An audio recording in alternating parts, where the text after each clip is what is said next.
Vice Premier of the State Council of China. April 2016. China's chief climate negotiator Zhang Gaoli and then US Secretary of State John Kerry essentially sealed the deal. The world's two biggest CO2 emitters signed the Paris Climate Agreement, ensuring it would come into force. It did in November 2016. But that same month, Donald Trump was elected President of the United States.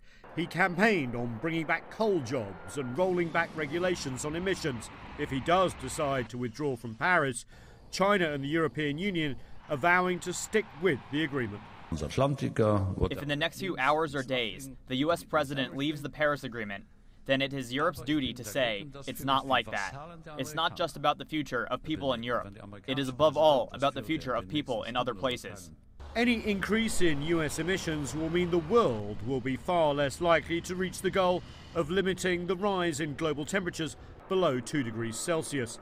The US decision will affect everyone on the planet.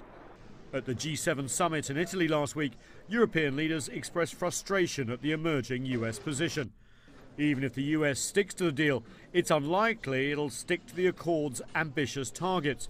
That could encourage other nations to balk at their targets too, and the whole deal could essentially unravel. Although President Trump's hardcore supporters will be behind a pullout, polls show the majority of US voters favour the agreement, as are many global companies enthusiastically embracing the technology of tomorrow. Another downside for the US, a pullout could erode Washington's global influence. Europe is ready for the leadership, and we will definitely provide it. If the Trump administration decides to pull out of the Paris Agreement, it will be the second big agreement it will have pulled out from since coming to office. The other being the Trans-Pacific Partnership trade deal. That surprised allies and shocked many in Asia. This would have its effect across the planet. Nathan King, CGTN at the White House in Washington. And Nathan King is live from the American Capitol tonight with more on this particular story. Nathan, a very broad reading of Article 28 of that accord indicates that withdrawals can only be started after 3 years from when the deal comes into force. And even then, the exit can only happen in another year, by which time the Americans will be holding another election. So since he has to deal with the deal anyway in his first term in office, why bother with a withdrawal? Well, I'm very glad you've been reading Article 28. A lot of Americans haven't read the Paris Accord, but you're right on paper. But essentially, remember, this is an executive agreement, not ratified by the legislature here. And so essentially, because former President US Barack Obama signed on, the US president can kind of pull out. He's already doing it before even making this assumed announcement. He's been rolling back environmental protection rules that the Obama administration put in to comply with the Paris Accord. So even if they didn't pull out, essentially they would be abandoning the deal by what they're allowing to be pumped into the US atmosphere. So even though the mechanism will go on, as you said, and the withdrawal will take some time, in spirit and in practice, if in just a few minutes' time, as we expect, the US president does announce the intention to pull out of the Paris Agreement, the US commitment will be dead. He campaigned on that he is going to have a fossil fuel future for the United States. That means coal. That means coal-fired power plants. That means reducing the regulations on emissions from power companies and other polluting companies as well. He believes, he hasn't said how he believes it on climate change, but a lot of people around him believe that climate change is not necessarily man-made. That puts them in a big minority globally and in the scientific community, but it is the largest economy in the world, so will matter. Indeed. Pulling out of the Paris Accord, though, that was one of his promises for the first 100 days in office. But why is it taking so long to get to this point? Well, first of all, he wanted to take some advice, because even though his supporters cheered every time he did the coal digging stuff, as you saw in our piece there, and really wanted him to back out of the Paris Agreement. Of course, what you do when you campaign and what you do when you govern are very two separate things generally here in the United States. And there were a lot of voices, not just from the political community here in Washington, in his inner circle, including his daughter Ivanka Trump, including Rex Tillerson, the new Secretary of State, even though he was CEO of ExxonMobil, one of the world's biggest oil companies, and hundreds of companies as well around the US and global actors here who had all been part of the Paris Agreement and saw the technological and economic advances that were going along with Paris and thought, hey, we should be in this.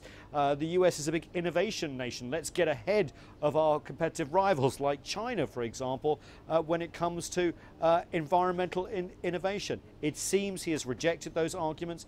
It seems that he is going to pull out, but it takes a lot of, he obviously took a lot of advice going forward. Indeed. Let's assume, for argument's sake, that Donald Trump does pull the US out of the Paris Accords. Where does that leave states like California, for example? They've got some pretty strict emission standards over there, don't they? I think you're absolutely right to bring up California, because even if the federal government, the US government, decides to pull out of this treaty, this accord rather, the Paris Accord, other states like California, and let's face it, California is the 9th largest economy in the world, have said they're going to stick with it. In fact, the governor, Jerry Brown, said he's sticking with China. He wants to back President Xi and his commitments, and California will go forward. There are other states as well. In fact, if you count up the collective power of some of these states, it's over half the US economy will actually be adhering to Paris anyway. So you could see emissions continue to come down. However, the rollback of the environmental protections that were put in place by the Obama administration to get ready to implement the Paris Accord and to go onto that path are being rolled back, as I said, by Donald Trump's administration. There is a big push for exploration of fossil fuels. We are in an oil boom here in the United States when it comes to hydraulic fracking, and with natural gas as well. They want to export these resources as well around the world, which hasn't really happened in the past. This is going to create a lot of jobs, the Trump administration hopes, well-paid jobs, and so that is the plan. Ironically, though, the biggest growth market in energy globally and in the United States is actually green energy. That's where a lot of jobs are being created and actually overtaking the number of jobs in the fossil fuel industry at the moment. Indeed. You've partially answered my next question, Nate. With the US out of the Paris Accords, assuming that's going to happen, what effect will that have on jobs at home, but also more critically, US exports? Is there concern in the White House about carbon taxes perhaps being imposed on goods manufactured in the United States and then shipped out abroad? I think that's an excellent point. Look, we know that the Paris Accord has a lot of ideas about carbon taxes. It hasn't really been imposed yet, but that's why you're seeing very large companies from the US all take out full-page advertisements in newspapers in the last 24 hours urging to continue with the Paris Accord. Because it's not just obviously about the targets, it's about whether export markets are going to be affected if the US is a high carbon country and will be taxed along those lines going forward. Now, in terms of the jobs, what's very interesting, I spent a bit of time in coal country over the last few years, and I can tell you they are well-paying jobs if you want to be a coal miner or whatever, but they are fewer and fewer of those jobs. But they pay six figures sometimes, $100,000 with overtime. There are very few jobs in those communities where you can earn that. However, if you have a degree, if you are in the green boom on the coast, for example, and elsewhere, that's where the jobs are being created. But unfortunately, with some exceptions like wind farms and etc., you're not seeing the jobs created in the communities that are being affected by the switch from fossil fuels to green. And guess what? That's where the Trump voters are, in those old communities. Indeed. A fascinating mosaic you paint there, Nathan King, in Washington, D.C. Thank you for that.